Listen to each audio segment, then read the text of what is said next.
Okay. Are the microphones?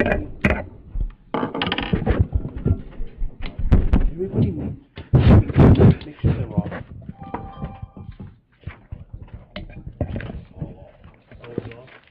It's unbelievable.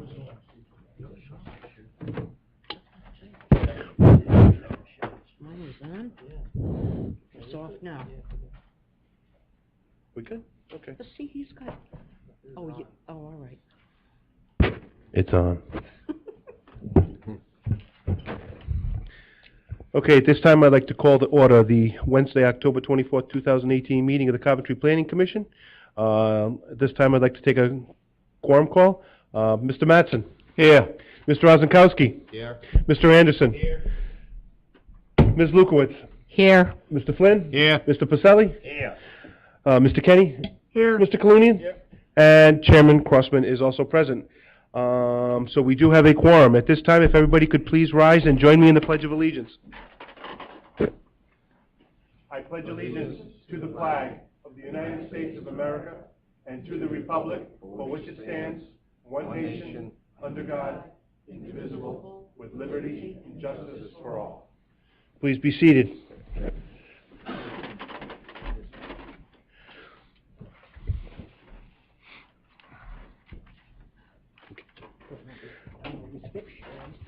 Okay, good. Very good.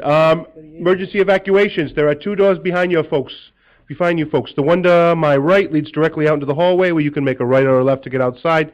The one to my left leads directly outside. There are two doors behind us, both which lead into the work area where there is an exit door adjacent to the manager's conference room. First item this evening, number 3, adoption of minutes. Do I have a motion to adopt the minutes from our September 26, 2018 meeting? Motion approved. Motion made by Mr. Mattson. Do I have a second? Second by Ms. Lukowitz. Discussion. Hearing none. All those in favor? Aye. Aye. Motion carries. Next item, under old business, number 4.1, we have a bond setting for Whitetail Estates Ironwood Land Company, LLC. Is there anybody here representing the applicant this evening? Yes, good evening. Good evening. Attorney Nicole Martucci on behalf of Ironwood. To my right is Bob DeBlois, who is the developer. As you may recall, we were before you in September for 2 reasons. One was for approval of reinstatement of a final plan for Whitetail Estates. That was approved and that final plan has been reinstated. Part 2, as we were here last month, was set a bond. As you may recall, there were some issues with the bond. The numbers came in kind of last minute, and some adjustments had to be made on the record. Ultimately, a bond was set. At that meeting, we made it clear on the record that this was a phased project. Plans for the different phases were submitted, but the total bond was for the entire project. We anticipated being able to phase that total bond throughout the phases administratively, and were told that that wasn't the appropriate process, and that we had to come back before you to get approval to actually take that total bond for the whole project and phase it out as the project is phased out. The town engineer submitted numbers to us yesterday. Those numbers have since been adjusted, and we just got them right before we sat down. We've had an opportunity to go through them. So there are proposed phased numbers that we're just looking for approval of so that we can go ahead and complete the project. Nicole, before you proceed, I notice on the advertising for this meeting, there's no discussion about, no mention of approving a phasing plan. Don't we need to approve a phase plan prior to setting the bond for these specific phases?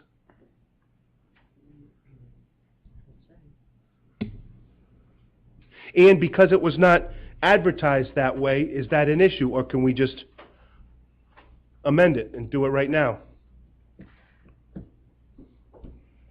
Just to add, though, based on my review of the preliminary plan, there was a phased submittal back in 2016.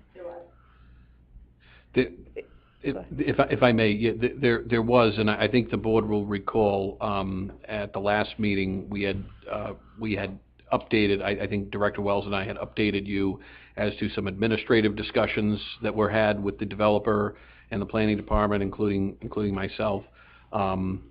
So as I understand it, after having come back to the, after having had the plan, or the development approvals reinstated, I see what they're requesting this evening as basically an amendment to what was one of the things that was before you last month. And I would agree that normally you would be approving a phased plan, but the way the bond is broken down, it's broken down to reflect the actual phases that they're doing. So I think it's appropriate for them to ask. I don't see it as a fatal defect in the notice. I don't also think that you're so much approving a phased development as you are essentially conforming the bond you issued last month to the documents that underpin the project. But, you know, we've, yeah. Follow your direction. And I say that also because, you know, this is a project that's been addressed at an administrative level, at this board's level, at several levels throughout the town for quite some time, so. Okay. So, as Mr. D'Agostino said, this is for approval of the numbers that were submitted, by Mr. Joyal, that just kind of break down the total bond. Okay. Mr. Joyal? You prepared these, or, I mean, you assisted? And you're okay with these bonds? I prepared them. Excuse me? I prepared them. Okay. All right. Does anybody have any questions for Mr. Joyal or Nicole, I'm sorry, Ms. Matuzzi, or Hi. Mr. DeBlois? Mr. Chairman, now, just to clarify, the numbers that we got via email last Friday, no good, right? These have been revised. These are the good numbers. Okay, so these are the good numbers. They're in agreement with the numbers, and we have 3 phases, 2B, 2C, and 2D.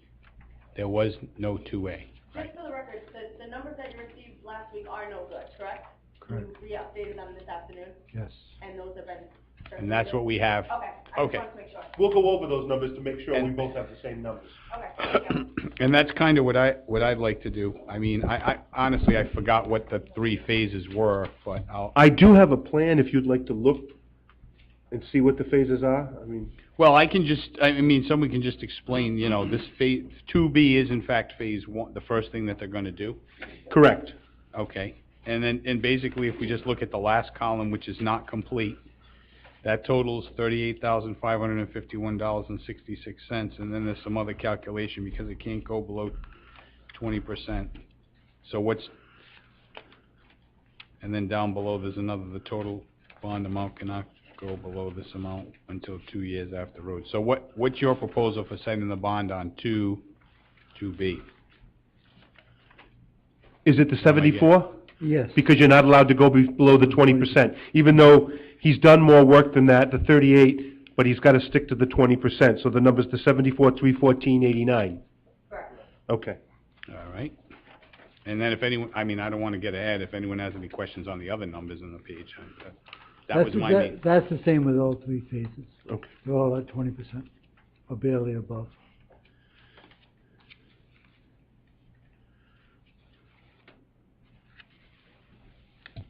Okay, I'm fine with my questions.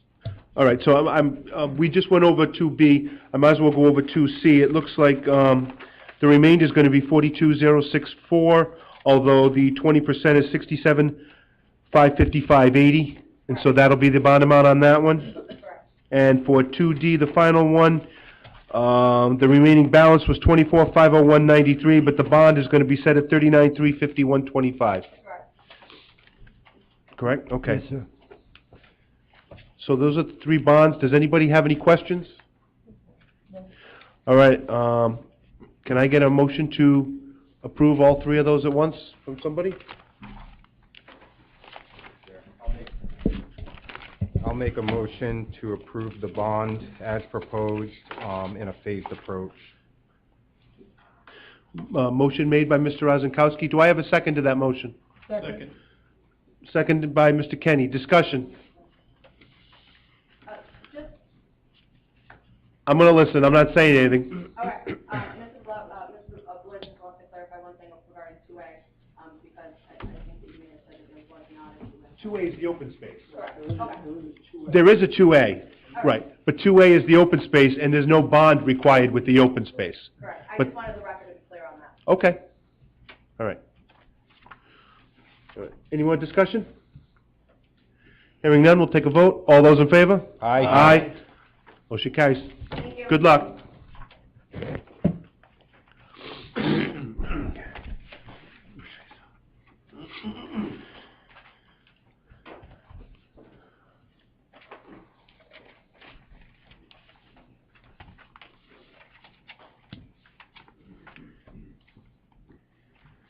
Caroline, I don't have an updated agenda. Do you have the latest agenda? Is it different? Oh, yeah. Oh. Excuse me? I do.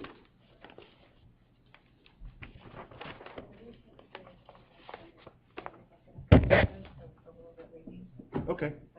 But no, this will be fine. Thank you. Okay, next item, under new business, application 5.1, we have a pre-application for the Whispering Pines, the Finnegan Family Realty Trust, owner Edward P. Flanagan. Is there anybody here representing the Whispering Pines this evening? Good afternoon, Mr. Chairman, Thomas Cronin, Nolan, I almost said Nolan Daly, Nolan Guerrero Cronin Ferrara, 1070 Main Street, Coventry, Rhode Island. How quickly everybody gets forgotten. Rosmovich, and, I mean, the judge, you know? I should have left off Guerrero. How are you tonight? Good. Good. So we're here for a 5-lot minor subdivision. This matter, this is a property that's been before the board numerous times. Whispering Pines is currently a 10-lot subdivision approved by this board in 2001. This is a modification to that plan, a whole new plan. So 5 lots on AP 311, lot 41.006, 38.8 wooded acres of vacant land, mostly woodland, with a little wetland on there. Zoned RR3. Each of the proposed lots is going to be 1.3 acres. The proposed single-family homes with individual wells and on-site, which are BTS, which is redundant, and I apologize. The access is off Whaley Hollow Road. So this is really located in a section of town filled with small roads. We have Whaley Hollow Road, Phillips Hill Road, and Hartley Hill Road, and this is at the near the junction of those roads. The 5 lots will be served, as you can see, by a private road, 60 feet wide and approximately 2,000 feet long. Each of the lots proposed would meet the RR3 dimensions with regard to 225 feet of frontage, 50-foot front setbacks, 50-foot side setbacks, and 90-foot rear setbacks. You can see on the right-hand side, the easterly side of the property, the wetlands edge depicted. That would require DEM, RIFTES, flagging, and certificate. We'll have to pursue that as we go along. Like I said, this has been before this board previously, and it's at the master plan stage for that 10-lot subdivision. So we're reducing the number of lots. We're also reducing the length of road from that plan. There is only 90 feet of frontage on Whaley Hollow Road. There's no question about that. This is the lot of record, pre-existing non-conforming lot. That's the frontage on Whaley Hollow Road. There's not really anything we can do about that. A private road is allowed in a minor subdivision, 5 lots or less, which is why you see the 5 lots here. Normally, this board looks at length of cul-de-sac, limits per ordinance at 800 feet, but that ordinance doesn't apply to a private road. In the opinion of the applicant, it applies only to construction of public streets. So that's the basic plan. To have a small subdivision here, 5 lots, all the lots are conforming. We're not seeking any variances, and we'd like to proceed with this plan. It's a less intense plan than what's currently approved, and that's usually considered to be a positive development before this board. I have with me Mr. Bean, the engineer, and the applicant, Mr. Finnegan, if you have any questions for them. Thank you. Chairman, I have a quick question. Sure. You said that it was okay for a 5 lot or under, Minor subdivision. so no existing lots will be subdivided in the future? That's right, it's a minor subdivision. Okay. 5 lots. Because I saw in That's I saw in the director's notes that there was a couple of lots that could be subdivided. well, I mean, the lots are large enough, but to be approved as a minor subdivision, 5 lots is the maximum. Okay, so there'll be no more future subdivision on any of the lots, okay? I should say that, Mr. Flynn brings up an excellent point in relationship to the lots in the private road. Each of these lots is gonna have deeded right to access to that road, and including the maintenance and upkeep of that road. The ordinance calls for a 99-year agreement, but it really goes in the deed, and as long as the deed's in good stead, not subdivided as it can't be. They'd be responsible because that private road is not built as a public road. Right, and no services from the town, just police, fire, and emergency services. That's correct. Underground wiring? Because we're a pre-application, I don't think that the utility scheme has been figured out. Just a question. Yeah, and I'm not positive of that. It's a pretty densely wooded area, which would affect some of how they choose to do that wiring. Okay. Thank Mr. Clooney, did you? have Well, I know the town council repealed residential compounds, but this is like kind of in between, I guess, huh? It's not quite a residential compound because it's a minor subdivision. Okay. And that's really the distinction here, that it's smaller in size. The 10-lot subdivision that has master plan approval is a residential. No, I agree with the concept. I guess the concern, and it might have even come up at the last meeting, is just making sure that the reason the town council, and again, I didn't have an issue with residential compounds. The issue is always the disclosure. We have that with the condos, and I can't remember if it was you. Somebody brought it up, I think at the last planning board meeting, is just making, the plan, every document needs to let these folks know that there are no residential services provided by the town, rubbish pickup, snow plowing, because it's inevitable. 5 years from now, someone sells, someone else moves in, and then they start complaining because their taxes are the same as everybody else's, and they don't get any town services. And I just want to make sure that's clear. And my only other comment is regarding the cul-de-sac. You're right, it's not built to town standards, but I don't know what the fire apparatus or what the fire department might have to say about the size of the cul-de-sac. You just want to make sure if there's an incident down there, there's enough maneuverability. I'll leave that to the engineers to determine. I'm not suggesting that they have to follow the town standards, but it shouldn't be reduced to the fact, so they can't get a large ladder truck or something in there. Even though there's a reduced review on a minor subdivision, technical review is still required. It'll go to the local fire department. I imagine they'll request a standard cul-de-sac, 85 feet. The fire trucks don't shrink, so. Well, that was kind of my thought too, so, okay. Mr. Cronin, I don't know if you mentioned this at all. What are Mr. Finnegan's intentions for this? Is this, it's going to be a family compound, it's going to be him and all his children are going to, did you mention all that? I did not, because the Red Sox are on tonight. You might have noticed a certain uptake in my status. No, I don't recall giving you the move it along sign. So that is the intended use of the property, for to build single-family homes on the lots, and for Mr. Finnegan and his family to share in the private road. And what would happen if one of his children decided they wanted to sell the home?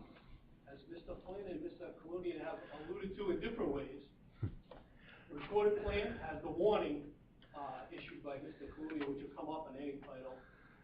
examination, and in addition, the deed restriction of the 99 years, at a minimum, 99 years required by the ordinance would be indicated on the deed to the property, so that any transfer of property would result in a similar transfer of those liabilities and obligations with regard to the private road and to the lack of town service. Okay. And Caroline, you're okay with how this is all gonna work out? You know, regardless of whether it goes to his family or it goes to a multitude of families, I don't really care. I mean, it's a minor subdivision.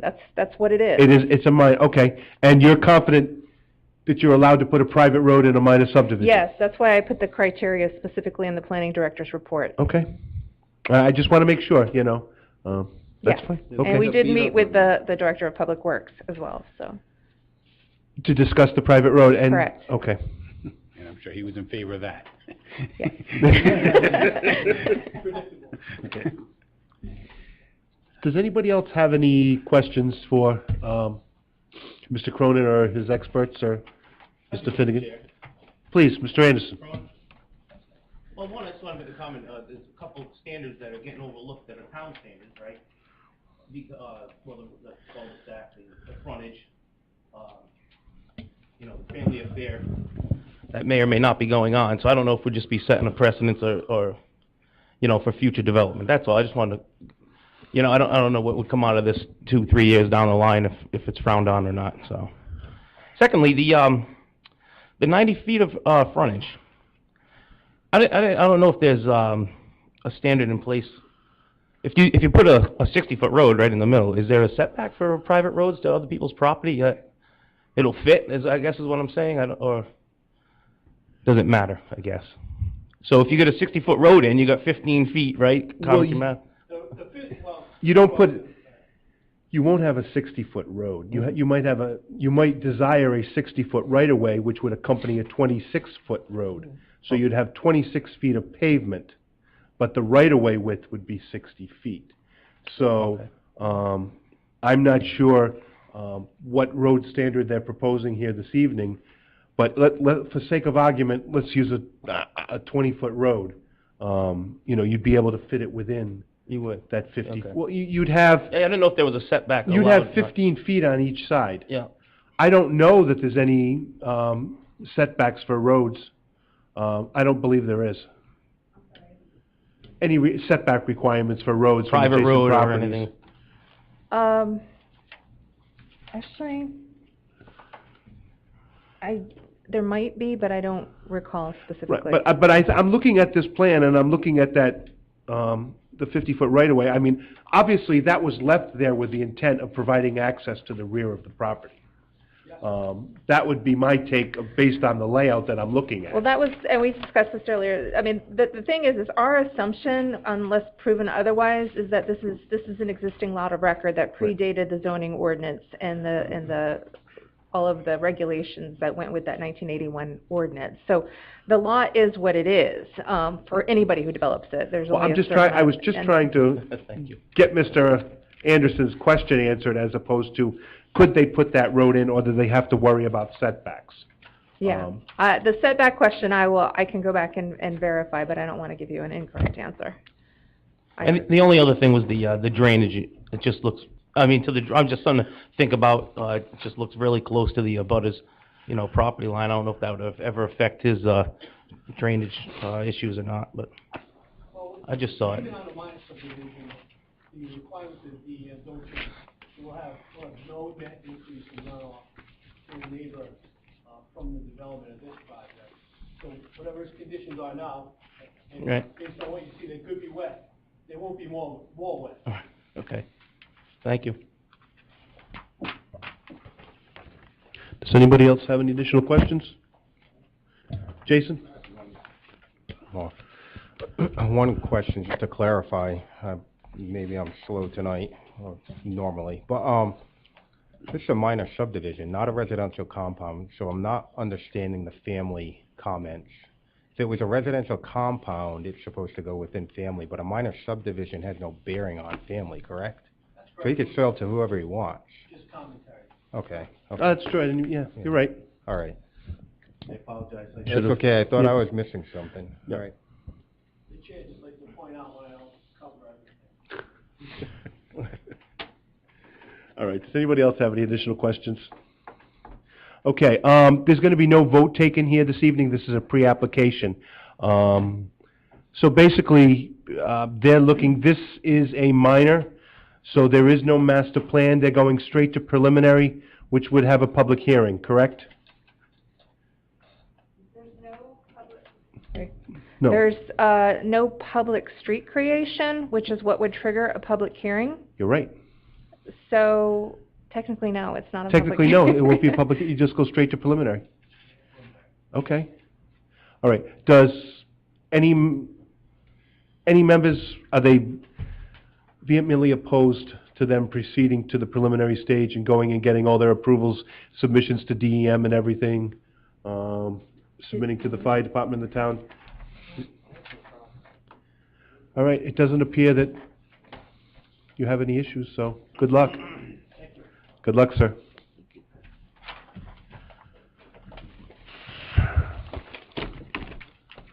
It's all over, Mr. Flanagan. Okay. Next item under the agenda, we have another pre-application for the Salvaggio plat. Nathan Teal, Salvaggio owner. Is there anybody here representing the applicant this evening? Good evening. Good evening, sir. Back again. Thomas Cronin, Nolan Cornell Cronin Farr, 1070 Main Street, Coventry Island, with me, Nathan Salvaggio, the owner of the property in question. So this is time meeting here. We have a lot that was first subdivided in 1994. It's 0 Twinbrook Lane, flat 311, lot 110. Mr. Salvaggio obtained the 110.5. That's correct. Mr. Salvaggio obtained the property by way of family inheritance a couple of years ago. It's currently zoned R3. The information we've provided you in terms of when it was first subdivided shows R2. When the actual change occurred but it's a little over 11 acres of vacant land. It has 152.55 feet width at the street, 661 feet of depth. So this subdivision that we have before you was originally recorded by deed survey. It's not picking up very well. Sorry. I'll speak louder. Okay. The subdivision was originally recorded by deed survey November 14th, 1995. It was recorded after 1981, as well as indicated earlier, but before the subdivision regulations came in December of 1995. So in between the two. The survey from Al Hanson shows the 2-acre lot separated from the original 13 acres and the 11-acre lot, the one that we're here to talk about today being the remaining land. It's not clear, given the time frames, whether the intention was to further subdivide the 11 acres and thus the 152 feet of frontage at the street, or if it was intended as a house lot, which would have required 225 feet, either under R2 or R3 as it is currently.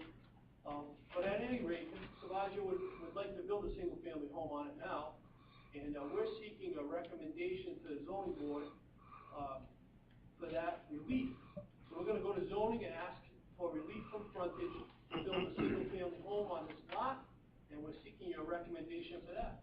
We're also seeking from this board approval of the subdivision. So it's been there numerous years. There's another party involved, the fence. They got the 2-acre lot. They still own it. They haven't. They've been notified of these proceedings both by the town staff and by myself. They expressed to the town staff that they didn't have a great deal of concern. I cannot confirm that.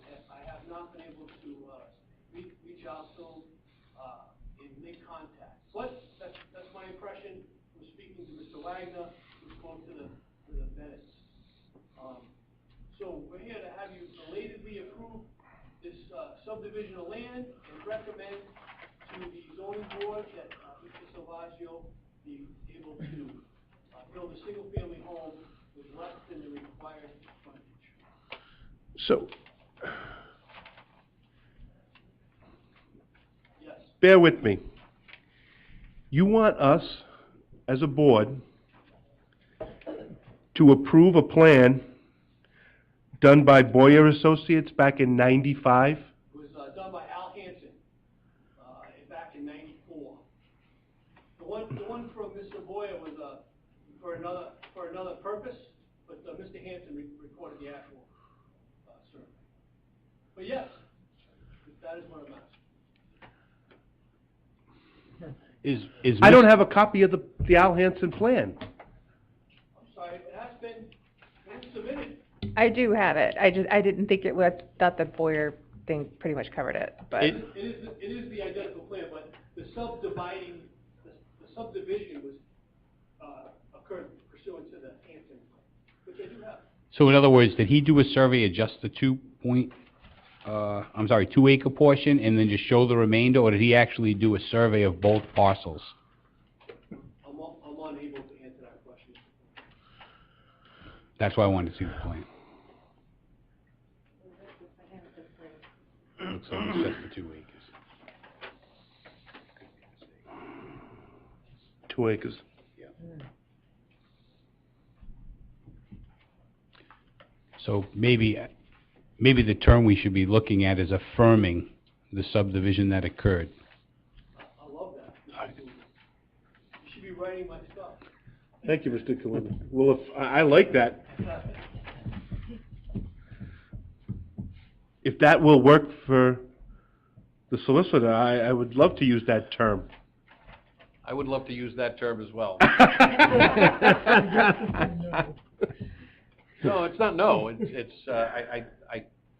This is a unique set of circumstances for sure, and I think that since the Hansen plan exists, we have the Boyer plan. We have, I think, all of the necessary info. You have all the necessary information upon which to approve this subdivision, even if it should have been approved over 20 some odd years ago. So basically, Mr. Hanson drew this plan for, well, who did he prepare it for? He prepared it for Mr. Bennett. Mm-hmm. And Mr. Bennett took this plan and recorded this plan in the land evidence records, and the assessor then gave him a plat and lot number, Correct. and he built a house. That's what they did back then. Right. Is that what they did back Yes. then? Okay. Why can't they do that now? That's why I'm reluctant to approve it retroactively or subject to today's, but what we're really doing is just affirming that that occurred, that the remainder is still a buildable lot, and we make a recommendation to the zoning board, and I think we're done. Yeah, I think that's really, that covers it. Does anybody have any questions? I do. So this 11-acre parcel, was it deemed a buildable lot back then? So why do you need the recommendation to zoning if it was already approved? He doesn't have the frontage. But it was already approved as a lot, It correct? wasn't approved as a lot. It wasn't. never went before any board. It was just recorded as a You plan. didn't need it back then. The 2 correct? acres was recorded as a plan, and that was recorded as a buildable lot, leaving 11 acres, which Even could if have it went was either the- way. Even if, right, but even back then too, to cloud it even more, it was 2 acre zoning on his parcel back then. It's 3 now. It's 3 now, but the frontage, I believe, is still 225 for both? Same frontage, so, so now, he wants to go before the zoning board to ask for, I don't know, Leave on the frontage. relief on the frontage. So, does anybody else have any additional questions? My only question is you mentioned this other neighbor, whether they're here or not. Is that something that they have to, are they required to approve any of this, or you mentioned the Bennett? They're certainly not required to approve anything. Or accept it, I don't know Or why you, accept anything. why you brought them into it, that's all. Well, they have a same or similar problem, Mr. Anderson. They also recorded a lot with substandard frontage. And if they choose to do something with the town in the future, or title No. examination upon sale of 210 and property. 43. Right, They have the frontage. I only have 210. Yes, but there's another chord, there's a 43.72 that you missed. So you gotta add the two together, you got 253. But they, the way that this developed was actually through, the zoning staff, and they attempted to, resolve it together. So that's why I noted that we have attempted to contact. That's simply that. Just for that reason alone. No signatures, no nothing, no essays, no anything. No, It's all Mr. good. Salvaggio's on his own. Okay. That's all I had. Anybody else have any questions? Jason? I don't have a question. Trying to process this. I don't feel extremely comfortable, but it's probably because I'm not familiar with ever doing this, of reaffirming or approving something that I'm not even sure what happened really here. And now I'm going back in time without the players in the room, affirming something that I was told happened, and then creating, or at least affirming, a non-existing, a non-conforming lot. I don't know, I'm trying to Let me take it all in and let me think, take my, why would I do? let me just explain maybe, because again, having been in the real estate business back in that time frame, what used to happen, if you had a large tract of land with adequate road frontage, you could just start cutting out conforming lots and basically back yourself into whatever was left. There was no requirement, these subdivision regulations now that exist at the state level, which define minor subdivisions, administrative subdivisions, none of that was in effect. So you could just come into the town and say, hey, I want to sell somebody 2 acres. If the 2 acres conformed, that's all they did. And then if you boxed yourself in the corner and left something with 50 feet of frontage, and, you know, that Whaley Hollow could have been the same situation with all those lots on Whaley Hollow. Someone could have sold those off and left a big tract in the back for either future use as a subdivision, or someone could come in at that time and ask for zoning relief. What happened here is whoever owned this 13 acres, somebody wanted to buy 2 acres. He said, sure, I'll sell you 2 acres. He sold them 2 acres. They came to the town. Everything got approved, and he left himself with this 11 acres in the back to use someday, whether he decided to put a road in and try to do a subdivision or something else. He never did anything with it. This gentleman now owns it, and he's saying, I don't want to put a road in all that distance and go through that. I just want to build a house. So he now is just asking for zoning relief. The problem is, perhaps there's a title issue, or the fact that there was no survey for the remainder, or no recorded administrative subdivision plan or subdivision plan of the 2 lots. They simply just want to kind of dot the i's and cross the t's and have us acknowledge that when he sold off the 2 acres, that in fact, at that time it was valid, but that the remaining lot, as shown on this plan, is that this event actually occurred, put him in this situation, and now he's going to the zoning board. If I may add, Mr. Chairman, for Mr. Ozakowski's edification, we looked at this administratively, and at the department level, when this first came up, we felt that, well, maybe what ought to happen is both owners, so that would include Mr. Bennett, ought to come in and sort of do a joint application.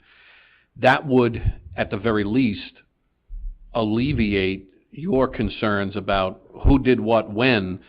However, we can't compel someone who has a conforming lot with perhaps a title problem. We can't compel them to come before the Plan Commission to be part of Mr. Salvaggio's application. So it's certainly appropriate that this gentleman, the applicant, proceeds the way he's proceeding, but he's doing so on a set of facts that involves something that occurred in the past. If this property wasn't owned and controlled by a family, this probably might not have ever happened, because if you're dealing with new homes and lending and banking regulations, they're not going to allow what is ultimately a title problem or a title concern. They're not going to allow that to exist. But Mr. Kalunian's correct. Clearly, they carved out a lot that is conforming, and now this gentleman wants to do something with the balance of the land. We do know what happened in the past. Thankfully, we have the Hansen survey. We have Mr. Boyer's work more currently. All right, I'm bought into that part of it, but now I'm still stuck on it's not conforming, and at least to my understanding, it wasn't conforming back in the 1981 through 85 period either. The lot frontage was not adequate, am I correct? Even back during those standards. So they're now seeking relief from standards that were set during the time of creation of this lot. And when I look at the aerial, it also has what looks like a wetland ripping right through the, behind that back lot. And, so I have some opinions about that, because we create a situation where we affirm a lot as buildable, it goes to wetlands, and they're compelled to either permit or create a situation of taking. So, I don't know. Well, I would like to address one, part of that, and that is that, the frontage question is only raised, if this lot is gonna be used as a single-family lot. Yeah. All right, so when this lot was created, it wasn't automatically, non-conforming. It could have been used to further subdivide, put a road in, perhaps that was the thought, I don't know the answer to that question. But it's not automatically non-conforming. It's non-conforming now because we wanna use it just to build a single-family house. So that's where that issue arises. So to say that it was, non-conforming in its creation, misses the possibility that it could have been used, as a connection to a public street for a further subdivision. Because, and that, if I could just maybe explain it a little differently, back in the 80s, that's why they had to enact the subdivision regulations that we currently have, because developers were going in, buying large tracts of land, cutting 6 or 8 lots off on the road frontage, leaving 50 feet to the back, and saying, I don't care what happens, I already made my money. They'd give the land away. In fact, and sometimes they couldn't because it was too expensive. So that's what this guy did. He sold off 2 acres in the front and kept the back. And it's not that it was not non-conforming, but there was no requirement at that time that he come in and specify what he was going to do with the back and show that that was a buildable lot. So it wasn't necessarily non-conforming. But what happens now is this gentleman basically inherited the property, and now he's saying, what am I going to do with a piece of property? I can't do a subdivision. Look at the wetlands and everything else. All I can use it for is single family. I want to use it for single family, and now this issue cropped up. So he really just wants to go to the zoning board and get relief on the road frontage. And before he does that, he also wants to make sure that we recognize that when they cut off the 2 acres, at that time, it was legal for them to do so. Is that correct? That's correct. I have a question now. Did you apply for a building permit? Is that how this all came about? I was beginning to, so I got all the plans, engineering for it, the wetlands, and then I went to go get the permit. Okay, you explain, what do you mean you wetlands? I've had some engineering done on the land, so. And you submitted an application to DEM? Yeah, DEM's approved all the wetlands, they've approved the septic system, they've approved everything. Okay. You have a design for a single-family house that we don't have already. It was, again, it was submitted. I do have a copy of it here. I have it right here. Could we- At least curious, where is the house? Could we take a look at that, please? See where it's situated. Right in the front. Okay, that makes me feel better. I used to give that to us right away. Yeah. Wow. Because I looked at that wetland on the aerial and I'm like, okay, this isn't a small, Just hang on to that. So, Twin Brook Lane, the 2-acre lot is over here. This is the edge. This is their existing residence. That's the 2-acre lot. There's the approved septic. This is where he wants to put the house. You see the wetland flags right here? Mm-hmm. Proposed driveway. And that's your intention going forward? This shows. I'm all of a sudden okay. Excuse me? I'm all of a sudden okay with it.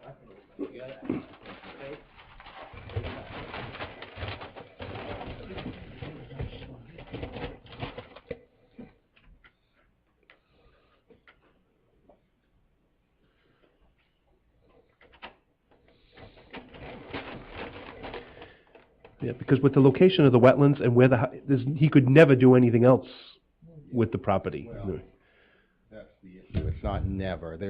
Developers are very savvy on how they divide things. Well, he'd Coming have to knock the wetland house- Permitting to force wetlands to. He'd have to knock the approve. house down. Yeah. Does anybody else, do you want to look at this? Yes? Okay. Jason, are you all set? Does anybody else have any questions?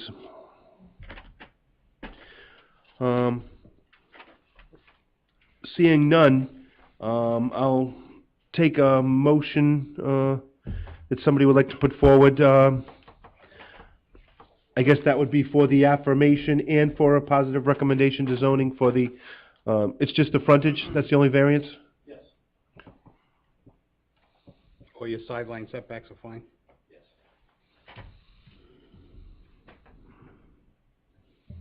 You ready? I'll make it. Mr. Chairman, I'd like to make a motion that we affirm what appears to be a two-lot subdivision that occurred as the result of Assessors Plat 311, Lot 110, when 2 acres was sold off to the house that was currently owned to the Bennetts, leaving a remainder of approximately 11 acres of land. And then further recognize that it will solely be limited to the 2 lots that are shown on this Boyer and Associates plan that was presented at tonight's meeting. And I would also like to make a favorable recommendation to the zoning board, or propose that the board make a favorable recommendation to the zoning board to approve the relief on the road frontage. All right, motion's been made by Mr. Clooney. Do I have a second? Seconded by Mr. Polselli. Any more discussion? Hearing none, we'll take a vote. All those in favor? Aye. Aye. Opposed? Motion carries. Okay, once you get these plans, thank you very much. Get home and see that game.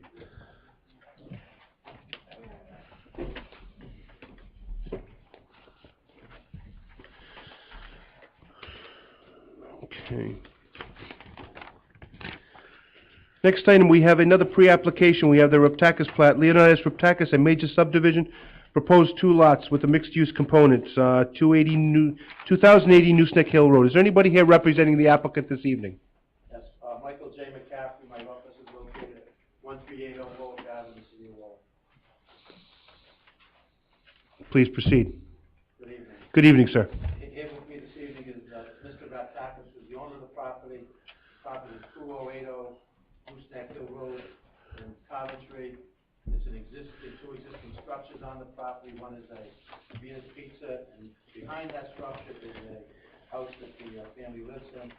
What they're proposing to do is subdivide the property, the house in the back and the restaurant in the front, and use the property access through the parking right away through the front property to get to the rear property. The property contains approximately 2.8 acres of land, and after the subdivision, there would be 0.87 on the front and 1.76 on the back where the house is. Mr. Reptakis is here tonight to answer any questions that the board may have with him.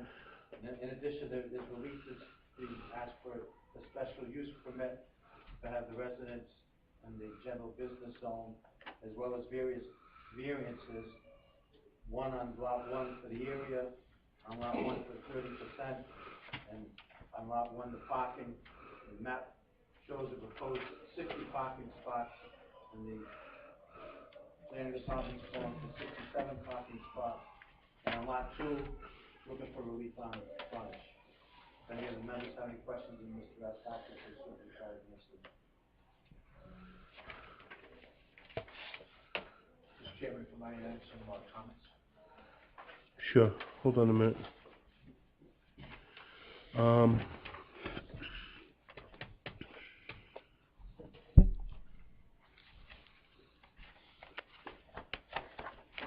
I have a question first, before you go. All these parking spaces you're at 'em, Lou, do you really think you need all those spaces? Well, the reason why, Mr. Chairman, is when we were before this body 2 years ago, the original proposal called for 45. The reason we increased the proposal to 60 is to adequately provide enough parking for the business that's located in the front parcel. And it's just a sort of an insurance marker.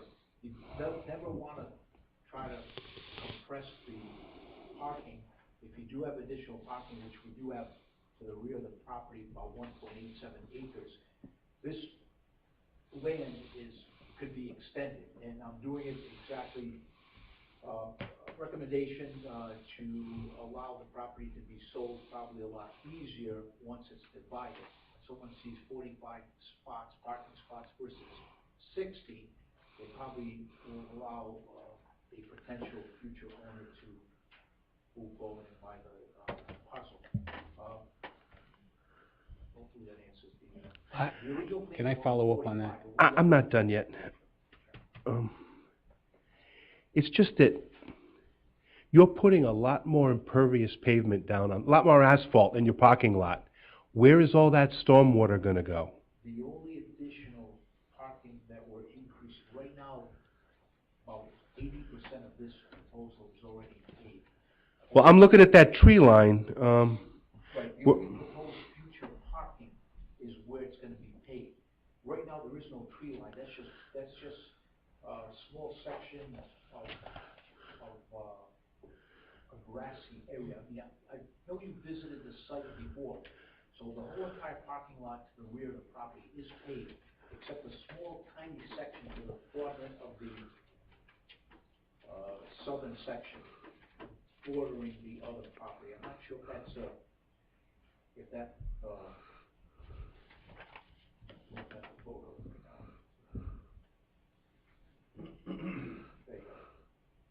So it's a very small tree line, single trees to that southern part of the property, and then you can see a lot of the parking is hidden by the vegetation of the trees, because that's an aerial photograph. So if you recall the site visit that you had a couple of years ago, the majority of that parking lot, probably 85% is already paid. and you believe that you think it's gonna be more marketable with 60 spaces as opposed to 45? Well, the problem is we want to make sure that it adheres to the zoning regulation and whatever this body deems, to the property. I'm just being very cautious. I don't want to box ourselves out where a 3,000 square foot building is only going to have 45 parking spots.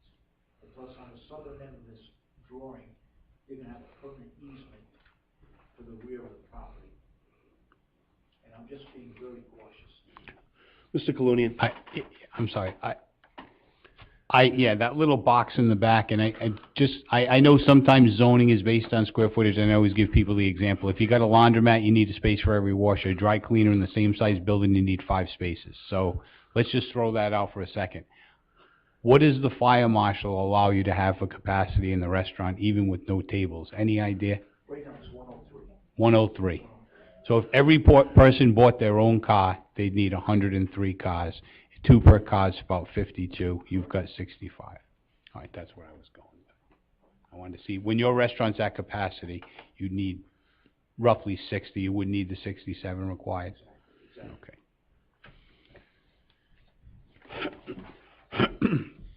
It caught my eye also. I don't like the little kickback, that little L-shaped thing in the back over there, but it is what it is. I don't like its proximity to the existing dwelling. It's only 20 feet off. It doesn't even meet the minimum side yard setback for the adjacent, I believe Leisure Village, that's in a 2-acre zone in the back? I can't remember what the side yard setback is in a 2-acre. This isn't Leisure Village over here, that's that vacant. In the back.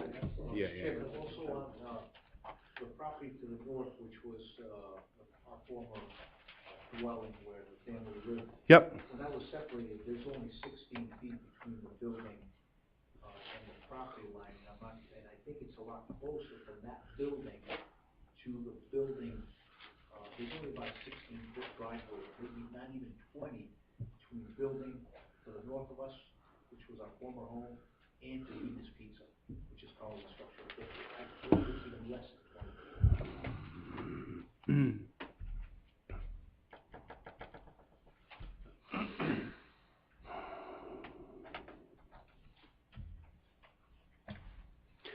Okay, where, excuse me, you had said that 80% of the parking lot was paved, you thought? I would say, again, sometimes it's drawing this corner here, right now currently, without that box with the I would say probably 80%, maybe even more. Okay. That whole parking lot, that line to the north is the border, coming straight down in front of the house, again, is the whole parking lot, and there's a small section, it's a small triangle, which is probably about maybe 20 feet by, I would say 15 feet. It's a small triangle in the corner of the lot, which is not paved, and that's it. And it's all, there's no, trees on that, small triangle, it's just grass. Let me ask you, do you have any internal, catch basins in your property, or is the parking lot just sheet flow in one direction? And which way does it, It's grade and does it grade back towards the house or towards? grades toward the southern part of the property before the house, way before the house, because the house is graded up on a hill. Yep. So all water flows south, especially in that triangle area. Onto your neighbor's property to the south? Yeah. Again, Yeah. Probably. Probably. They're a little bit of a higher grade. Their property is of a lower grade, and the problem is, again, whatever's gonna happen to that 10 acres to the south, we don't know. Sure. Again, if they go forward and develop that property, there's gonna have to be catch basins on his property not to allow any water coming back to our property. We have the higher grade, our grade is sloping toward, that. Right, you're in a better position, you know, with your location than he is. The house is graded to a hill, to a slight hill. But you're not allowed to increase the amount of runoff that currently runs onto his property today any more than it already is. Okay? Look, I don't know how much flows off your property today, but you're not allowed to increase that. So by putting in those parking spaces, I really think, and Bob, you can help me if I'm wrong, he's gonna have to build some sort of small detention pond to hold back that water. Is that a correct statement? Underground infiltration. I understand, but it gets very costly with underground infiltration. I mean, he doesn't have, my whole point is I don't think he has any room to put a pond, so he's almost forced to go underground infiltration. Yep. Would you agree? Yes. I just want to make you aware of that, because we're going to approve, if we were to approve a subdivision and somebody buys, and then you've got, this person who buys it has no place to put this stormwater from and he wants to build these 60 parking spaces. The additional 10. The additional 10, I just don't want him to get jammed up, that's all. That's a good point. As a matter of fact, the water could flow, where that additional parking spots could flow straight directly to the north of our neighbor. Well, there's no contours on the plan, so I can't make a determination where it's flowing, so. Mr. Chairman? Mr. Flynn? Correct me if I'm wrong, I think when we visited this 2 years ago, this parking was not addressed, correct? This was added. And he is correct, the water does flow to the adjacent lot.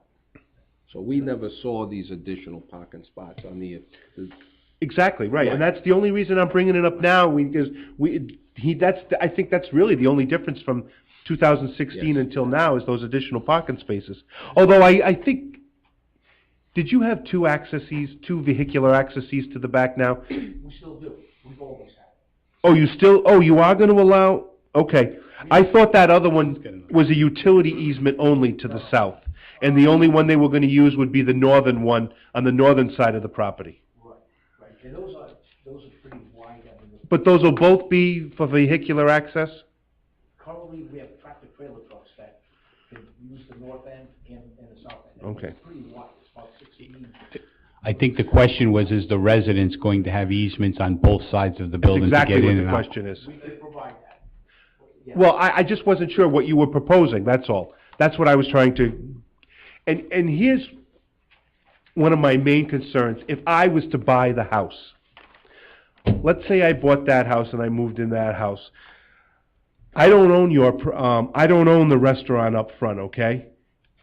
And the restaurant, I'm not responsible for the plowing of the restaurant. And you'll say the restaurant, a lot of restaurants, it used to be, not so much anymore, but closed on Mondays. And we get 2 feet of snow on a Monday, and your plow guy decides, oh, you know what, they're closed today. I'm not gonna get till late in the afternoon, and this homeowner can't get out of his house. I'm just throwing this out there. I'm not, We're hoping that the homeowner does think about plowing at least a driveway. Okay. To the back of the house, that's why we have a permanent easement. Well- We have a permanent easement, in the plan, we wanna make sure that, I hope, there's got a little common sense. all right, I'm done. Okay. Could I just have, well, just kind of to that end, and I'm sure you were here earlier for the other presentation with the homeowners, and Mr. Cronin indicated that he was gonna put both an easement and an obligation in the deed, which basically made it so that they all had to share in the expense to make sure the road got plowed. It's just a suggestion. That way, if the restaurant gets sold in the front, there is some obligation that that person is responsible to make sure that they always have access to Route 3, physical and legal. And then the only other thing I wanted to point out again on the spaces, and I know you were trying to meet the zoning, and if it's critical, it's critical. But I think what Russell brought up is if you show them a plan with the 16 spaces back there, or however many there are, and then they physically can't be built without going to DEM, and now you have a stormwater problem, you don't have any place to put the stormwater, you might be better off just to leave it the way it is and draw the line straight across. That's your decision, but I'm just throwing that out. I think he brought it up to help you, not to basically, sink your application.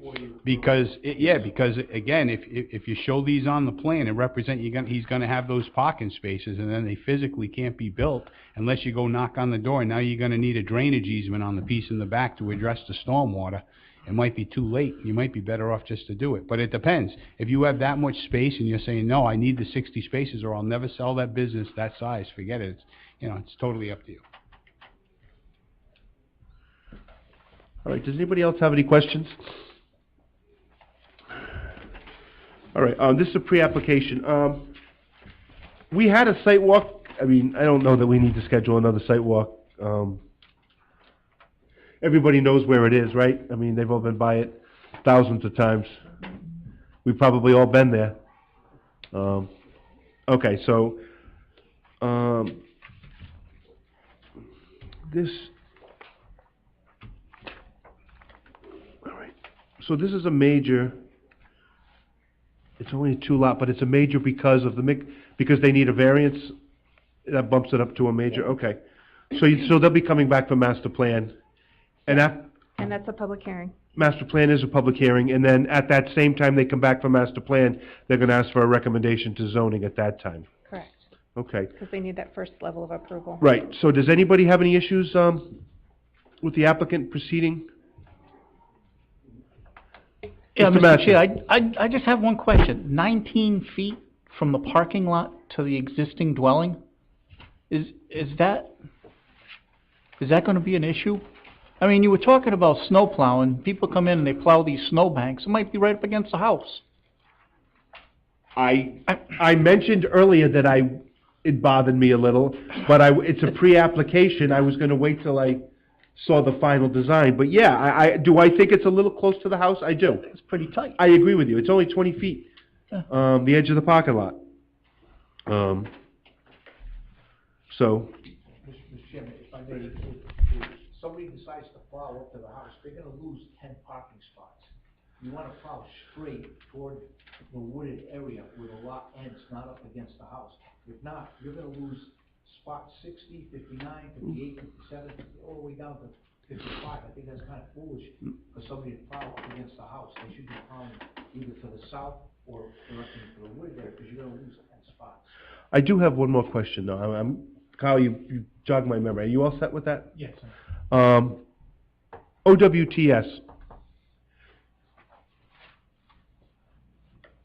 What is the situation with the sanitary on site? You have a septic system for the back single-family house? Yes.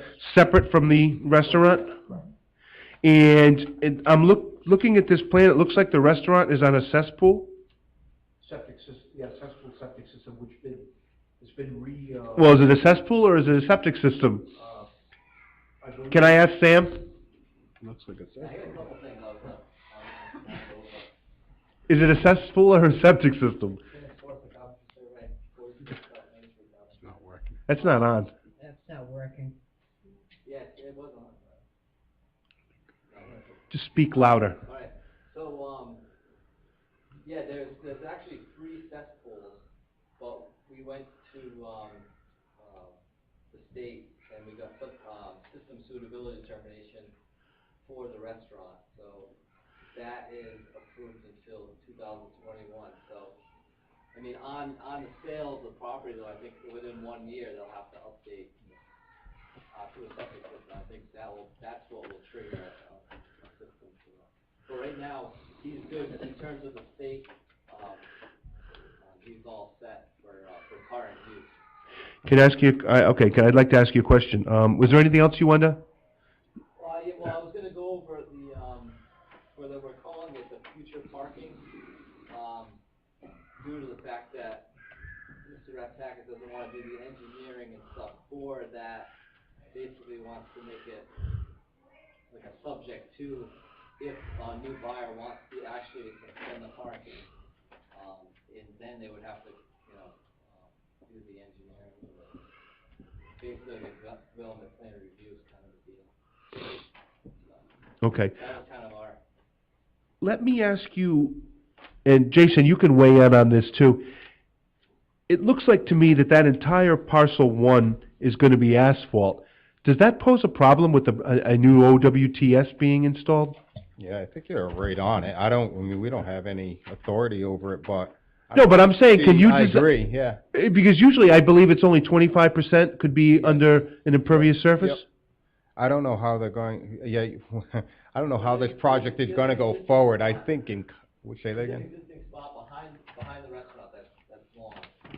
There's pretty good sized area, so I think that, the system would start in there and then go on, some of it would have to be under the, depending on water table, that kind of stuff. Right, and they're gonna need, grease traps, I'm sure. But that's where we would go, in that area, all the cesspools would come out. Yep. And the system would go, that would be. Sure. Okay. And then the balance would, whatever would have to be, I don't think anybody has figured out what the size of the system is. Right, but it would, if you would encroach into the asphalt, wherever DEM would allow. Okay. But that's how we were trying to move forward is, call it future parking as a possibility, and then if the new owner wanted to come, to extend the parking, then, the engineering would be done at that time, and it would come to the town at that time. Okay. Anybody else have any questions? Well, the only thing I don't understand about that, I guess that can happen, but the engineering, if it's not done up front, is going to significantly impact the design of this project based on comments that Russell's made already of, you most likely will need some sort of detention basin. Because it's going to be I know there's a lot of impervious surface there, but the water is going to have to be kept on site somewhere. So I'm not sure, I guess maybe you can go underground, but that, not knowing that and not knowing really what you want to do, to me impacts the design of the plan. I could say, yeah, this looks great, because you may not want to do it, but if you actually want to do it, then I definitely want to see engineering. Sam, can I follow up to what Jason, he brought up a good point, and it was kind of where I was leading towards. You said if a future buyer wanted to build the parking lot, they'd come back for development plan review. Why don't you just get rid of the proposed parking and wait and see if somebody wants to come back for development plan review? It makes our job easier. Yeah. It's up to you. I'm just. So we could leave the bump out and just show it as just take out the parking spot? Sure. I guess, yeah. You could, sort of along though. Anything additional, leave the existing parking, maybe expand to the extent you can with the existing conditions, if that's what you want, and get approval for that. If you want to have additional parking, then you need to have the engineering come along with it. Because I don't feel comfortable approving a proposal without those details on the premise that it may or may not happen. Well, then I'm gonna go with it may happen, and then I need the details. So basically, Mr. Chairman, we'll draw, keep the lines to the boundary of the property. Absolutely. What it is in this plan, but without parking. Without the parking. Which don't show the proposed parking spaces. And he's gonna have to go to DEM, he's gonna have to go before the zoning board and ask for relief from the parking. And, Which they have to do anyway, I believe. which they have to do Yeah. anyway, right. Do you need relief if it's an existing business that's been functioning for how many years? Probably, because I'm not sure what the new use is gonna be, you know? I mean, I don't know. But I really, It's not an issue. you've got plenty of parking. I mean, if whoever bought that building, they could be, I'd be ecstatic if I had a problem that I didn't have enough parking over there, you know? Or they could just convert it to like an office, and they only need 10 spots or 15 spots. They might That's not- true, they could convert it to anything that's allowed within the GB1 zone, you know? And if, sorry. No, go, If please. you seek relief in this situation, it's happened in the past. I mean, typically, our board will give favorable recommendations on behalf of that. If someone comes in with what we think is more than what's necessary for parking. And, I don't think zoning is based on what you already have, 20 years of existing conditions with adequate parking, is gonna require you to add another whatever number of spaces.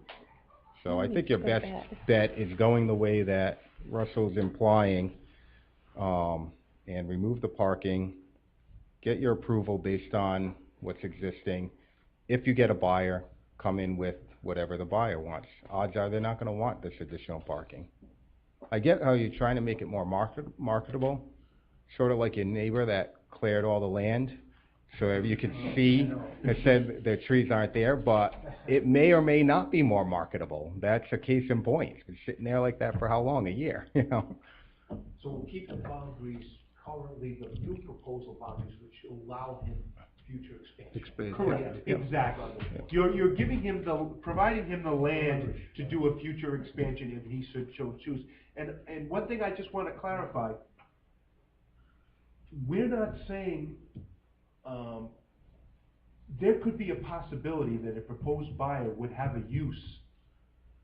When we make our recommendation to the zoning board, we're making our recommendation based on the current use as an existing restaurant. You might have a use, a more intense parking related use that might have to go back to the zoning board. Do you understand what I'm saying? Or less. It could be a dentist office, a doctor. It could be anything of that. But I'm just saying, your approval, your relief from the zoning board is gonna be for this restaurant. It's not gonna be for an unknown proposed use. There's a possibility it could be a more, intense use that needs more parking, that might have to go ask for relief if they so choose, if they don't wanna build the additional parking. I'm just making you aware of that, okay. What do you think of, I mean, we've thrown a lot at you here. I think your recommendation is perfect. Okay. I think it's a good suggestion, and I think, Okay, we'll move forward on your recommendations. okay. So they're gonna proceed to master plan. Is there anybody who is, dead set against them proceeding to master plan? I don't see anybody, so good luck. Thank you very much. We'll see you. Okay, thank you. Okay.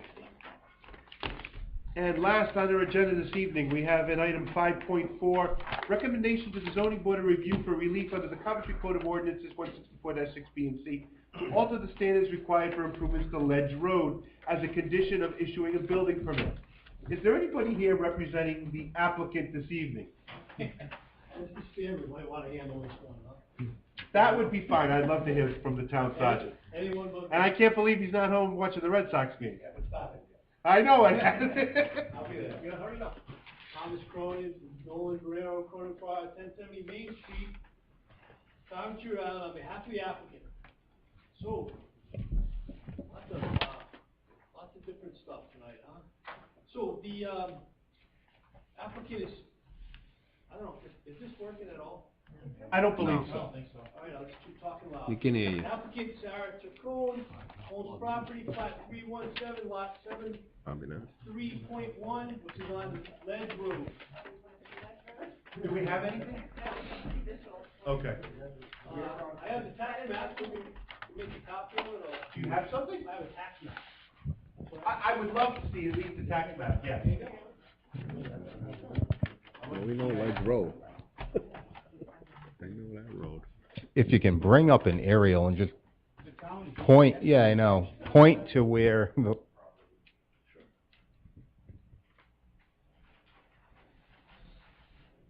There you go.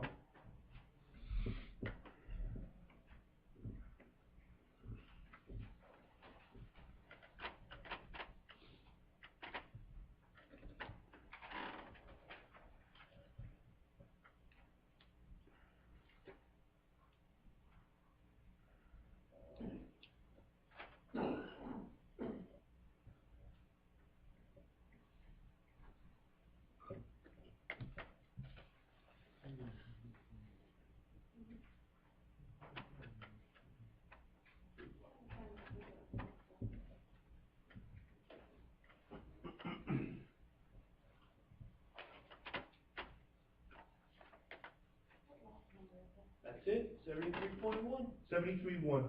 the home run, right there. That's the lot? That's the lot. Oh, no, okay, that's right. And you had said it's on both sides of the road. I see. Yeah, that's one of the, So the road, Ledge Road bisects this lot? yes. Wow, So just, I mean, I'll just come up here and show you that. My mic's not on anyway. So this Ledge Road, right, is actually one Flat River Road right here, Route 117. Enter here, come through. It goes past the lot. I'm not sure it goes all the way through to connect. It looks like it on the GIS, but At the Ledge House? Yeah. Right. So a little bit past that. So this is the applicant's property, vacant land. It's a little unusual in that 73.1 is 17 acres of vacant land, and it's on both sides of Ledge Road. I couldn't fully explain that to you, except that's the way it exists. So we're here on a request to set the road standard for the issuance of a building permit. We want to use the gravel road standard for this building permit. Ledge Road is a gravel road. It's a town road, it's an existing town road that's been established. It has about 4 houses on it now, a couple being built. The town does the snow plowing, garbage pickup, town maintains the road, but it is of varying construction and width. So the town accepted Ledge Road as it was, and then started using it and working on it. And if you look at the gravel road standard, it says 24 feet, remove all this, certain layers of soil and whatnot, but we just want to use the road as it exists. We want to use the gravel road standard, get a building permit with the gravel road. The 73.1 is an existing lot of record. It is unusual, the first thing Mr. Chairman said, it's on both sides of the road. That's the unusual part. There are existing houses past 73.1. You can see on the GIS map here, a couple houses have been built. So this is not an extension of the use of Ledge Road. These people who live in those houses drive through this area every single day on the road as it exists. This matter was before this board 2 years ago, in December 2016. The owner of a couple of those houses appeared here, AP 317, 73.2 and 73.3, Manuel Leander. At that time, this board did approve the use of the gravel road standard. So, I think we got an existing lot of record. We got an existing town road that's being used by the largest vehicles the town owns. We're not making any changes here. We want to just use the road as it exists. They are about 2,000 feet in for Route 117. So to require them to make any significant improvement would be a huge financial burden. and, unfair, to them for the use of their property. That's a summary of where I'm at. Mr. Chairman? Can I ask a question? Sure. I could be wrong, and I'm gonna have to drive through it. What do you mean it's a gravel road? It's not a gravel road, it's paved. It's just not paved to any standard. And it's paved in the beginning. It doesn't, continue, all the way. It's gravel? At what point? If you could back out a little bit. So I think. I'm just not forgetting, I've been down a bunch of times, so but I it's can't paved- remember it then, It's paved being gravel. about those three.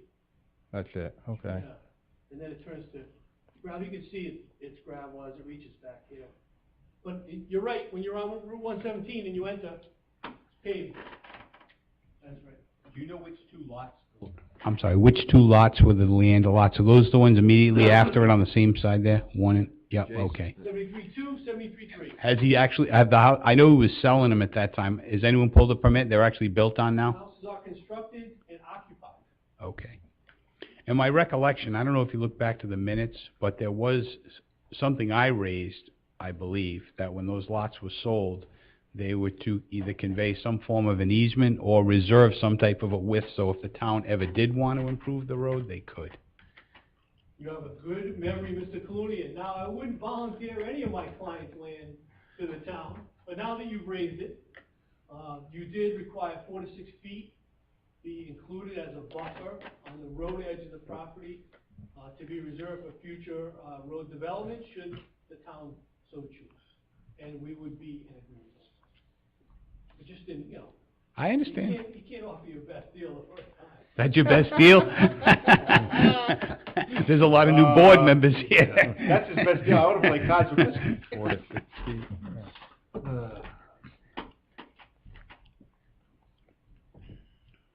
Okay, on which side of the street is the house gonna be built? On the larger side or the smaller? Smaller, Smaller side, smaller side.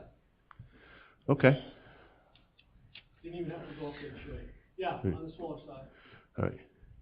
And how many acres? 17. So they're not allowed, you need 20 acres to put 2 houses on one lot? Is that a correct statement? Oh, you mean for like an additional family unit? Like an accessory dwelling unit. No, another house on your lot out in the 5 acres, that's right, we're not in the 5 acre zone. You do need 20 accessory dwelling unit, okay. I think any further building of a residential dwelling would require subdivision. I'm just making sure, that's all. I would agree with that. Okay.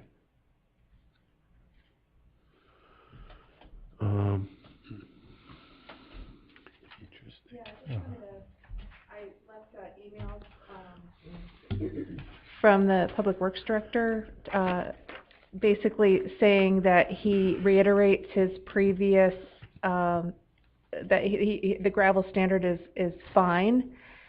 He does ask that the Planning Commission long-term think about Ledge Road and, incrementally building permit by building permit, it is getting built out, and at what point, the town is gonna have to pave it and take control over it. But he said just like the previous 2 parcels that had the gravel standard, this one would be the same.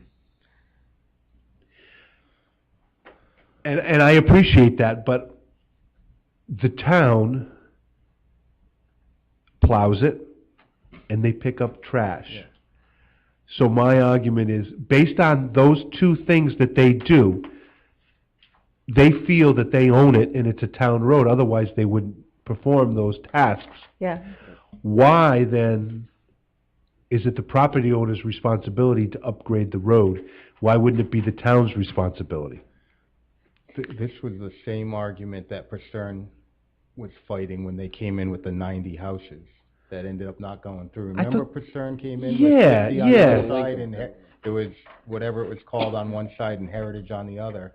It was like 94 houses, and they were making that argument, why should we upgrade the road? The town has a history of picking up trash and plowing it, so the opinion was, it's a town road. and I don't recall anymore, because it was so long ago, Right, I where think that all they- fell. I think they put a cul-de-sac. They modified their plan, so, because originally they were gonna have access to Ledge Road, Yeah. and then it all fell There was gonna apart. be a cut-through from Williams Crossing all the way through Stonegate Estates to 117. Right, And it fell through when Bowden passed away. right. Yeah. And then the land trust got, I think, And then the land yeah. trust broke. Mr. Chairman, they would be getting some impact fees also to help the road. That's right. For every house that's built. Well, no, they wouldn't be getting any impact fees from this, because it's a single, they're building one house, so they're the first house is exempt. The first house is exempt. It's a lot of record. Right, Yeah. right. So, the only way they would get the impact fees if it was a subdivision. But you're right, I mean, if it was If like they he said, if it was a subdivide that 20-lot large subdivision, lot, right. you'd be getting 19 times, $8,000, you'd be getting like $155,000, When you're building a road, that goes 250 feet. I think if we stay consistent with what we put forward the last I would agree with time, that. I think if we stay consistent with what Mr. Colonian put on the last two houses that were developed, I'm fine with it. And I just have one more question, and I won't ask any more. I'm looking, because there's no right-of-way lines separating the road, does your applicant own title to the road? Because it goes right through her property, you know what I'm saying? No, because it's a town road. You can't What is the But there's no say? right-of-way What lines is on that plan. It doesn't, you know what I'm saying? That's a very good point. What does the deed say? Is it meets and bounds with an acceptance for Ledge Road, or? It's just one parcel. But you can't acquire town property by adverse possession, use, even necessity.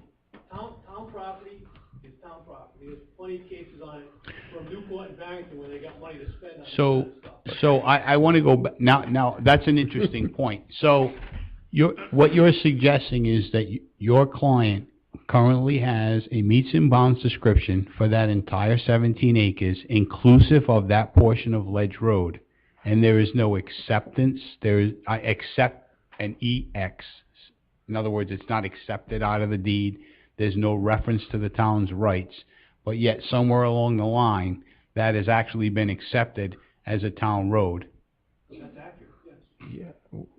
Yeah, I would ask though, where is that, because I remember clearly going through this with the other development it was unclear if the town didn't own the road, but by way of maintaining it, the opinion was they assumed ownership. Well, the road is listed in the official map, so it's a town road, and Paul Sprague actually did a really extensive memo that I would have forwarded to you, but I just saw it like today, going through all the case law, and Ledge Road is a town road. And based on the other lots that we were dealing with before, I would venture to agree with that right out of the gate. But when you see a parcel like this, how are you going to accept, I mean, I guess, is this property going to be sold? Is it being sold? No. You're just going to build on one half? Well, the builder's daughter is the owner. That's so no, it's not gonna be sold. You know what I mean? The town's going to hate me for this, but you'd be better off that, I'd like to see Ledge Road actually platted through the lot and take the lot on the other side. Well, Oh, do you have two buildable lots? You're familiar with my work, Mr. Collier. Well, look at the first It's presentation. Look at the first presentation that you made, where you took what was a private road. You know what I'm saying? And all I'm saying is, I would be more concerned about someone that has a valid title policy to a piece of property, prohibiting anyone else from crossing their property, and ending up arguing that short of something in the record now that acknowledges Ledge Road goes through there for the public benefit of everyone else. And I just don't know how to do it. And granted, he may get a windfall out of it, but I don't know what unless it's together with the rights of the public to pass and repass through the property along the so-called Ledge Road, but something has to be in that deed. The fact that it's a platted street really takes care of all of that on a legal basis. And I understand what you're saying, people are driving, individual folks who live in town are driving across it. But from a title and legal perspective, the platting of the street, the acceptance and platting by the town takes care of those legal problems. Wouldn't you agree with that, Dave? He might wanna look. Yeah, I mean, yes, I've seen where, paper streets have separated lots of record. But, you know, I don't want to weigh in on what, or change anyone's mind as to what Ledge Road is or isn't. I think the record is clear that it's a town road. That was all before my time. But I think that Mr. Cronin is right, that whatever weird title issues might be engendered by having a town road bisect a single lot is cured by the fact that it's a town road.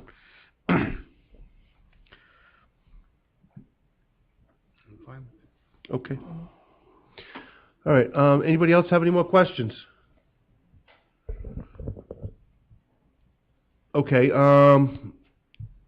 you're looking for a recommendation to the zoning board? Well, yeah. No, actually, so I think I think this might equate to a Scrivener error in the notice, because it says recommendation to the zoning board, but under the official plat code, it's actually section 164. The only reason that you would have to send this to the zoning board would be if there was some kind of special consideration, some kind of unique hardship. This was discussed, those of you who recall, in 2016. So there's really no need to go to the zoning board of review. You can set the standard using, or in reference to Director McGee's letter and statement. Your job is to set the standard. So they've asked you to set the standard at the gravel road standard. As you know, there's a gravel road, oiled road, which I can't believe is a standard anywhere anymore, and then a subdivision road. So you're being asked to set the gravel road standard. There are no unique characteristics of this lot which would require it to go to zoning. That section of the code, and I've looked at it extensively today. I've talked to Director Wells, I've talked to Chairman Crossman, and looked at the history here of what occurred back in 2016. And you only need to go to zoning if you're looking for an exception to the requirements. The way the code is written, it says the zoning board may. So it's not a requirement that it go to zoning. The requirement is that the planning commission set the standard and essentially take advice and recommendation and set the standard in conjunction with the Director of Public Works. Okay. And I have a question. It goes to Mr. Colonian's comment. The 4 to 6 foot, that would be off the existing edge of pavement. That's all we have to go off of. Is that is that what you'd be looking for? Well, it was different the last time because the two lots were on one side of the road, and we said just cut it out. So I just want to, and so I think before we go there to try to figure out how we're going to capture that in this one, will there be a ratification of this decision at the next meeting? And then does something get recorded in the land evidence records?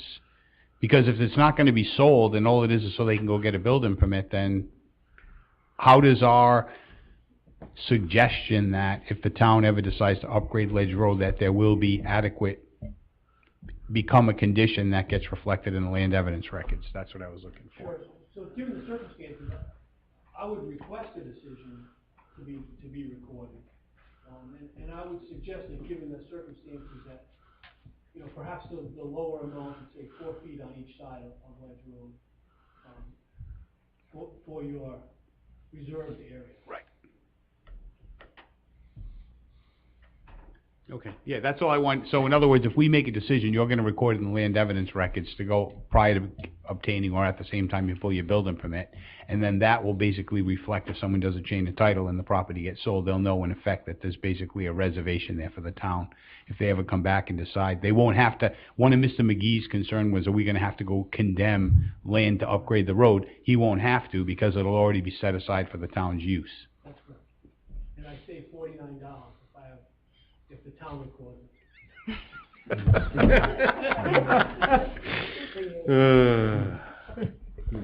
Mr. Chair. I guess I have a couple, comment and a question. I'll start with the question. So, I don't know what the road width there is, but the desire, at least at some point, is to improve the road. And the standard for gravel would be the, what, minimum you could allow is 4 feet? Well, in the ordinance, the standard for gravel is 24 feet. Ledge road varies from, Yeah. it doesn't have a standard width, it varies. I just don't, I guess my point of wherever I'm going with it is that if this road is improved, it's already very narrow. It's more or less a one-way in some points, or at least pull off the side at some points. That if it is improved, 4 feet on either side is not going to be, potentially not going to be sufficient.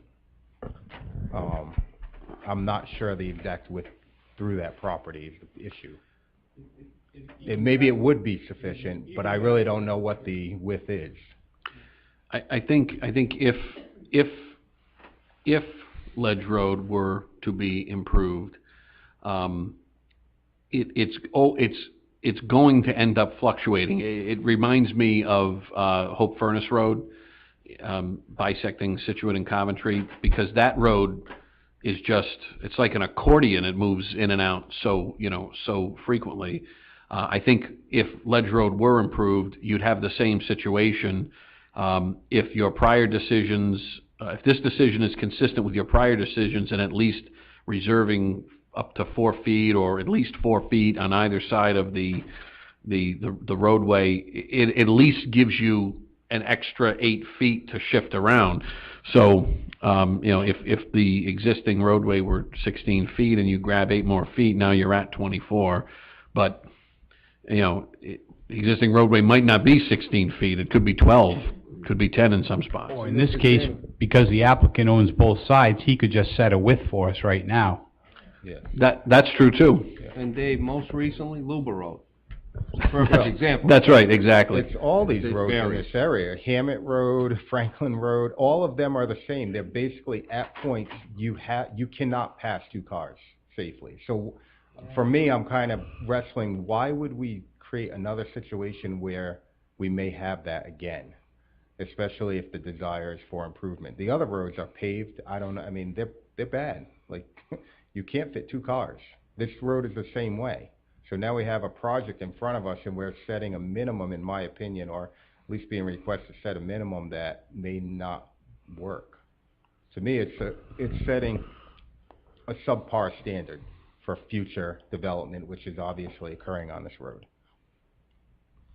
The applicant just reminded me that, in the Leander decision, it's noted as a matter of record that in front of, lot 73.2, the road's 18 feet. Just to give a point of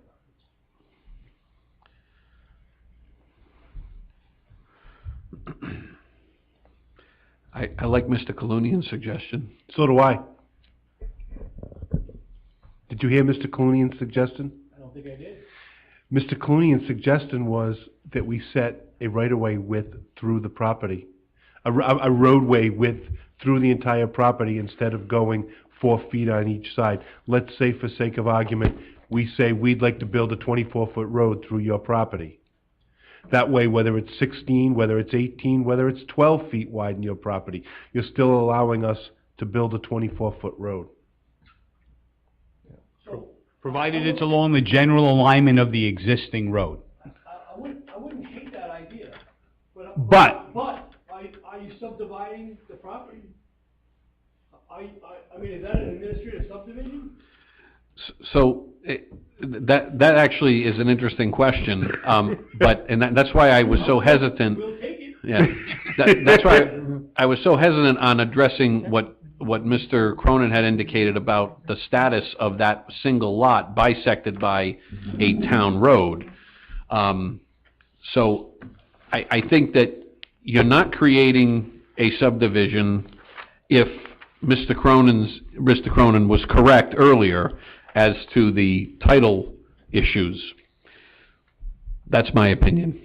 Okay, can I ask a question? Mr. Cronin, would you be agreeable to, instead of the 4 feet, to the 6 feet on each side? So now we have 12 feet to play with. Yeah. That's better. I don't know, what do you think, Rick? I'm fine with that. You good? Okay. Is that, That's Yeah. consistent with the last decisions.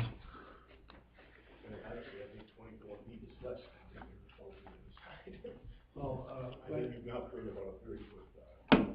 but the town road is far in excess. but, Yeah, you know, the right of way for a town road is far in excess of 24 feet. but let me just say this. Let's say for sake of argument, the roadway in front of your property is 20 feet, okay? I'm just throwing that out there. And now you've given us 6 feet on either side. You've given us 32 feet. We are not gonna go build a 32-foot road. We're only gonna build the width of the road that's consistent with the abutting parcels and through the area.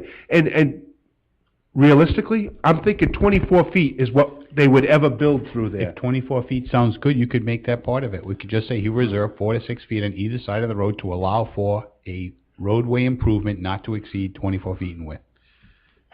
And the improvement may not ever take place. Exactly, exactly. Well, when you were talking about 60-foot roadway right away, you know, my knees were shaking. Well, let me talk to you, okay.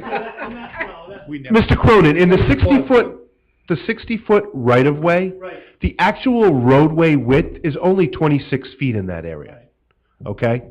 So, I'll accept Mr. Cooney and say not to exceed 24. okay. Good. Everybody okay with that? Yep. Anybody have any more questions? Did I get my administrative subdivision? No. When we build the road. But can I just to clarify for a decision? Sure. So we're saying 6 feet on each side, or, wait, not to exceed 24, I just want to get the phrasing right. I want to go back to, he's actually here so that, in other words, the planning board, the motion is to set the gravel road standard to allow the applicant to obtain a building permit, subject to the applicant reserving 6 feet of land outside of the existing ledge road in the event the town wishes to upgrade the road to a width that will not exceed 24 feet. That's my motion. Excellent. And that's in the form of a motion? Yes, it is. Do I have a second to that motion? Second. Seconded by Mr. Kenny. Do I have any discussion? Just for Yes. clarification, 6 feet on either side or 6 feet in total? No, either side. Either side was my understanding. Yeah, I just want to make that clear, because it's... Yeah, 6 feet on either side. Okay. Who had the first, Mr. Clunian made the first, and it was seconded by Mr. Kenny. Yeah, and it was up to 6 feet, I think, right? Well, what you said was 6 feet, and it wasn't either side. All right, or to up reserve, so- okay, to reserve 6 feet, I did say, on either side of the existing ledge road to allow the town, if they so chose, to improve the road, but the road would not exceed 24 feet in width. Okay, Mr. Kenny, will you second his modification? Second. Second, okay. Any more discussion? Hearing none, we'll take a vote. All those in favor? Aye. Aye. Motion carries. Good luck. Okay. Next item, updates and reports. I have one. yeah. Is that the one you were gonna bring up? EMG, yeah. Yeah, I would like to have a special meeting for, Dr. George, Eric George. He, for whatever reason, he needs, Oh, thank I'm looking to have a meeting on November 14th. Well, I can't make November 14th, though. I can't. I cannot make November You don't have 14th. to go to that one. And, okay, can Brian go? It's Uh, gonna be in and out, right? You know that. Yeah, that's true. I'll confer with Brian. I mean, it's gonna be, and he's gonna be the only thing on the agenda. No. No. Oh. I'm just in my head. I've got a meeting in Providence that night, so. What's happened? remember he was doing an expansion of his property. There was a misunderstanding. He thought it was gonna be done administratively. The plans are all done, everything's approved through DEM. He's got all his permits, everything he needs, but he just needs to come before the board, and the board has to approve it. The zoning ordinance is out of step with state law. Article 16 in the zoning ordinance is a torturous, horridly written section of the ordinance, and it says that staff can approve DPRs if there's no change in use, but that's actually not enabled in state law. But I only recently discovered this, unfortunately, so this poor man has gone through the process thinking he could be approved administratively. Right. Last step, Mylars are in my office, and then I discovered this discrepancy. So he has to come to us to get a recommendation? Yes, it says the No, plan... no. No, it says the Approval. planning commission shall review all development plan review applications, all of them. So we just need to bless his project, which has all his approvals. He is a good businessman in town. I mean, he's a very successful, Been through the ringer on this one. I know, and I'd like to help the guy out. Is that the earliest we can have it? Well, I received a phone call from his legal counsel It has today. to be a public hearing. I That's understand, the see, it issue. will be a public hearing, so we don't have it, we can't do it any earlier. Okay? So, Well, I was concerned about... hey, excuse me, I'm still on TV here, and I hear a lot of people talking. We got microphones on.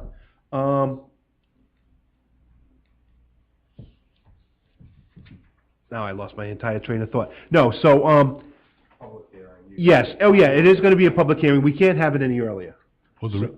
I'm sorry. So, and when I received a call from his attorney today, he had suggested the 14th.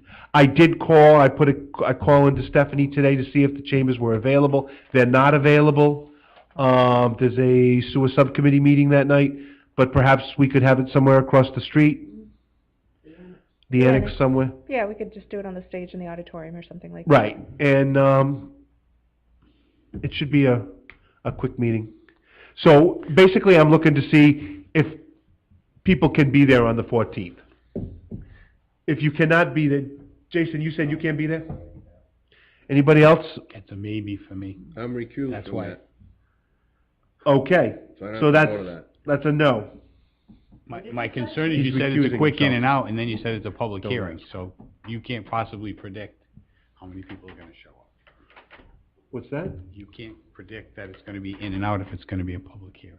I understand that. Maybe okay. I'm just trying to to poll the board to see if I think we can have enough members to have the meeting.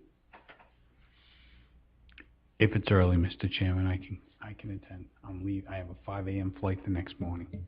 As opposed, what does early mean? 3 o'clock? 6? I have to get up at 5 this morning, we're still here. Let's go, I think 6:30 would be fine. Being the nature of the use, I don't expect a lot of public comment, I just don't see it over there, but you never know. So, okay, so it looks like, Caroline, it looks like we're gonna, 2 people won't be there, that leaves us with 7. You can go ahead and Yeah, all tell them right. we can schedule that meeting. Very good. Anything else? No. No. Do I have a motion to adjourn? You should do. Motion to adjourn. Motion, do I have a second? I second. All those in favor? Aye. Aye.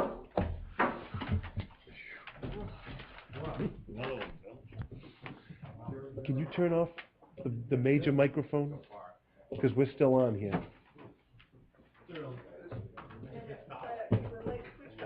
Switch, light switch, I think one says microphone.